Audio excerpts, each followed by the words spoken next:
Good morning students, कैसे हैं आप सब।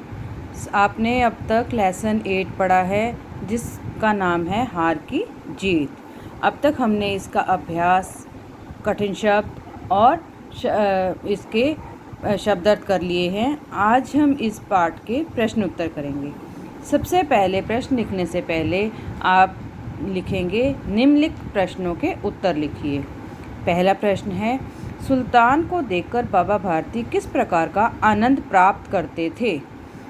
आनंद न के ऊपर डॉट है, प्राप्त प के पैर में र है, फिर आधा प है, त प्राप्त करते थे। उत्तर है, माँ को अपने बेटे और किसान को अपने लहराते खेत देखकर जो आनंद आता है वही आनंद बाबा भारती सुल्तान को देखकर प्राप्त करते थे। सुल्तान को देखकर बाबा भारती किस प्रकार का आनंद प्राप्त करते थे। माँ को अपने बेटे और किसान को अपने लहराते खेत देखकर जो आनंद आता है वही आनंद बाबा भारती सुल्तान को देखकर प्राप्त करते थे। प्रश्न नंबर 2, खड़ग सिंह ने किस युक्ति से घोड़ा बाबा भारती से लिया। क्या उसने चालाकी चली थी जिससे उसने घोड़ा बाबा भारती से ले लिया था। उत्तर है, खड़ग सिंह ने अपाहिज का रूप धारण करके बाबा भारती से घोड़ा ले लिया। प्रश्न नंबर 3, बाबा भारती ने खड़ग सिंह से क्या प्रार्थना की। बाबा भारती ने खड़ग सिंह से प्रार्थना की कि जिस चालाकी से अपाहिज का रूप बदलकर तुमने मुझसे घोड़ा लिया है और मैंने गरीब समझकर तुम पर विश्वास किया है, इस तरह से लोगों का गरीबों पर से विश्वास उठ जाएगा।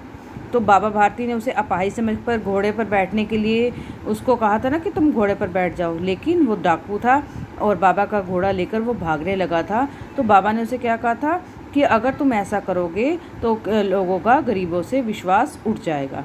इसलिए इस प्रश्न का उत्तर क्या है, बाबा भारती ने खड़ग सिंह से प्रार्थना की कि जिस चालाकी से अपाहिज का रूप बदलकर तुमने मुझसे घोड़ा लिया है और मैंने गरीब समझकर तुम पर विश्वास किया है, इस तरह से लोगों का गरीबों पर से विश्वास उठ जाएगा।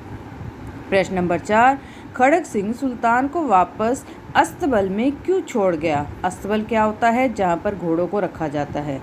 घोड़ों को रखने के स्थान को हम क्या बोलते हैं, अस्तबल। तो खड़ग सिंह सुल्तान कौन था, घोड़ा, तो सुल्तान को वापस क्यों छोड़ के चला गया।